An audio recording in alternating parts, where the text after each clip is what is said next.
First step, prepare. Prepare for what? Prepare to have a game plan. A game plan is a thought-out strategy that you'll need in dealing with a situation.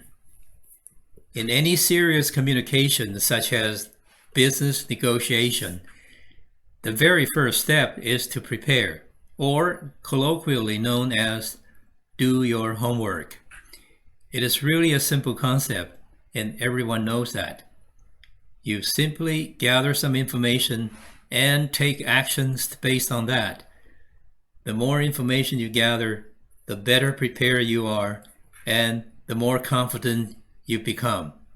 Simple as that. However, a game plan is only as good as the data input.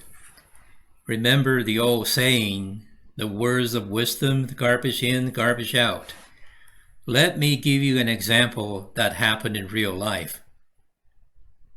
For an institution, you think that internal data, information sharing, albeit rightfully regulated, is a given. But in reality, it may not always be the case. People working in an environment of unhealthy corporate culture typically may not be willing to give out any information regardless. They usually resort to excuses of the insane bureaucracy or vague regulations subject to biased interpretations. They tend to hold the information close to their chest to create a procedural bottleneck as a way of showing their importance at best, or at worst, stubbornly holding back critical information as a security for their own survival. So, what would happen if the company sales reps, ill-prepared with limited market intelligence, are to engage in a round of negotiations with corporate buyers? These corporate buyers usually work closely with their supporting departments as a team and have ready access to the latest market statistics and intelligence. I can tell you firsthand that it would be darn awkward and totally embarrassed to sit in the meetings because my opponents know more about my company's practices than I do about my own. Sound bizarre? Yes, but it happened. A game plan is only as good as the data input. So in the following discussions, we assume that information gathering are not hampered by the extreme bureaucracy. So how do you prepare to come up with a game plan? Step 1, tune your mindset. There are two basic mindsets when one's engaged in a communication or negotiation. You either have positive or a negative mindset. First, negative mindset. It is always hard to communicate with someone with a negative mindset to begin with. It shows they have no intention to communicate or negotiate in a fair and positive light. For example, going through the motion, they're just playing with you. Some people call it market testing, a ruse people use to select quotes in order to compare their current pricing, or playing to the gallery, which politicians make promises haphazardly in order to win your votes, or conquer and crush. This is for someone with lots of bargaining power, and their sole purpose is to winners take all. You really can't communicate with that kind of mindset and survive unscathed. With positive mindset, people tend to communicate or negotiate with an open mind. They're willing to adapt themselves in order to create a win-win situation for all. It's usually based on fairness without bias, and the agreement achieved always tends to last. This is the kind of mindset we're preaching in the PELETE way. Next, data gathering. As I mentioned above, Data gathering is quite central to the success of communication or negotiation. So, what are the kinds of data to be gathered? First, the preconceived notions, a form of mental data. They're important and should be treated with care. The preconceived notions should be unbiased. It usually dictates how the other data collected will be interpreted. I personally regard the preconceived notions as critical due to its power of influence. Next, the existing data, facts, and so on. Such information should be gathered across the board, as opposed to from the very limited sources of one or two so-called trusted assistants or psychics. You'll be surprised if you ask around for people's opinions on a given issue and how varied their opinions can be. In the business world, data such as retail prices can be bought at a price. The problem with that is the data are not unique to the buyers, among other things. It's available to anyone who is willing to pay. Plus, I always doubt the validity of the bought data and how current they can be. Just use it with caution. The best data is always hard-earned. It comes straight from the horse's mouth and without the middleman. Usually, this is the data gathered by the frontline workers who are in constant contact with the changing environments.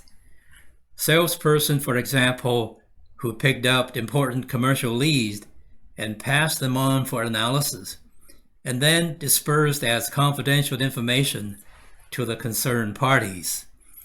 But over time, the data and information accumulated can be too overwhelming to manage and eventually fall into disuse or simply become a formality. It is the pity that such hard-earned business intelligence or any data ends up like worthless bubbles stashed away in a box. Investigate. If the existing data gathered are not enough to serve the purpose, additional investigation or more tests are needed to fill the void. Even this sometimes is not enough. There was a time when I was investigating a safety violation and the subsequent accident. Doesn't matter how well I was explained to, I still felt there was something missing, something I just couldn't quite put my fingers on, until I went to the scene and asked around the concerned parties and checked out the accident site.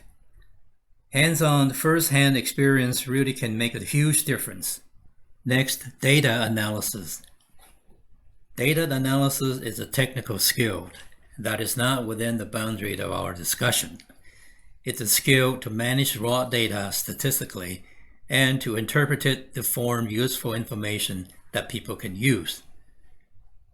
The object of data analysis is to identify or confirm the problems, issues, targets, and goals, and then you move on to seek out the possible solutions.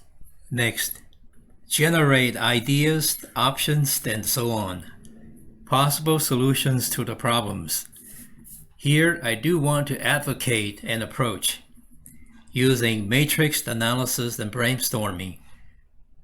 These two go hand in hand.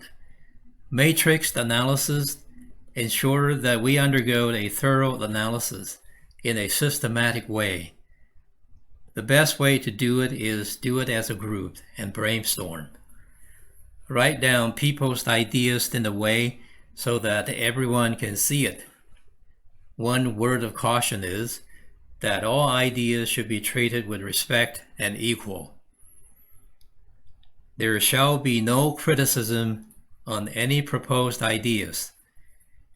Premature criticism kills innovations and alienate participants.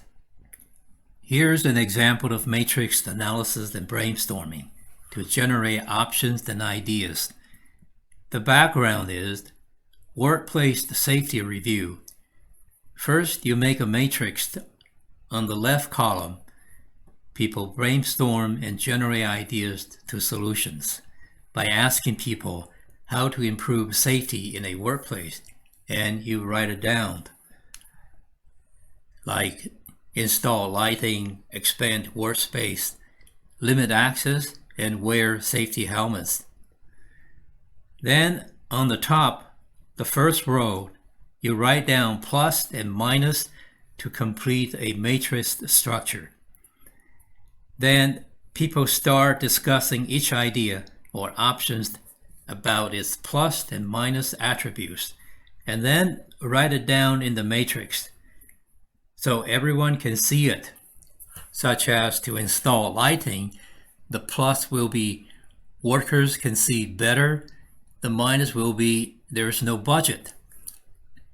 Expand workspace so people have more elbow room, but it would compromise the office space.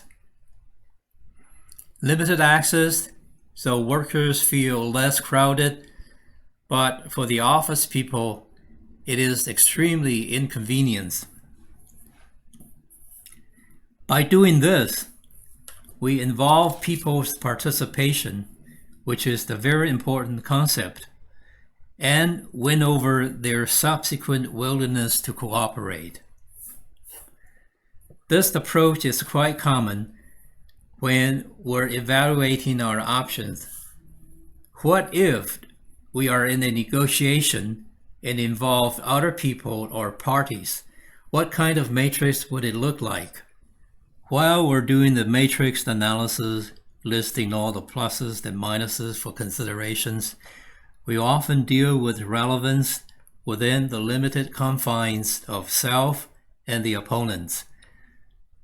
Quite often we forget there is a third party's relevance that could be just as important, if not more, that we need to take into consideration in order to make it work as a whole. Here's the matrix, the third party.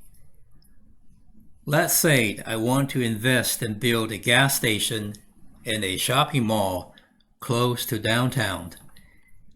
I negotiated the purchase of the real estate with the landlord and closed the deal.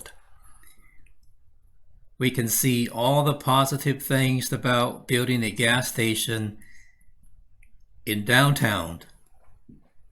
More jobs created, more revenues for me and the landlord, and so on. But we both forgot to take into considerations of the independent third party, the City Hall. They seem to have valid concerns about building a gas station and a shopping mall. They have concern about the communal safety and the water quality around the gas station or the traffic situation near the shopping mall. From this example, we've learned that whenever we analyze a complex situation or try to express our stern opinions or making an important decision, we have at least three parties to consider: ourselves, the party directly involved, and the third independent parties. For most casual conversations, we probably don't have to go through all these steps. Matrix analysis and application is quite common. Here are two well-known examples: the 7 P's, the marketing mix, and the SWOT analysis, where the latter boasts a much wider applications, including self as a person. We can use SWOT to evaluate lots of things. However, they both seem to be one-sided analysis from one person's point of view. We can expand this to a more generic comprehensive matrix analysis table, which will look like this. Generic comprehensive matrix table or form, good for complex analysis. It can be simplified to suit your purpose. If we apply the matrix table to the 7 P's marketing mix and the SWOT analysis, it would turn into this. Again, this is for complex analysis and to ensure that we cover all possible angles in our decision-making process. Once you've gone through the matrix analysis, you're going to have a few possible solutions or options on hand to your problems. And you need to narrow it down to form a game plan. All ideas should be assessed based on its own merits through the open discussion. Don't forget, there are certain practical considerations such as the resources, money, manpower, and technical capability that are needed to take into consideration as well. In the end, all things considered, a game plan should be formulated either with the consensus of the majority or simply ruled over by senior management for broader and deeper reasons. To conclude, we can graphically summarize the process of preparation from the preconceived notions, supplemented with data collection, analysis, and interpretation to form a solid game plan. Armed with a game plan, people can approach communication and/or negotiation with great confidence. And of course, for simple communication like casual conversation with friends in a party, these preparation steps seems like an overkill. Anyway, you get the point. This is Peter Chang, and I'll see you in the next session soon.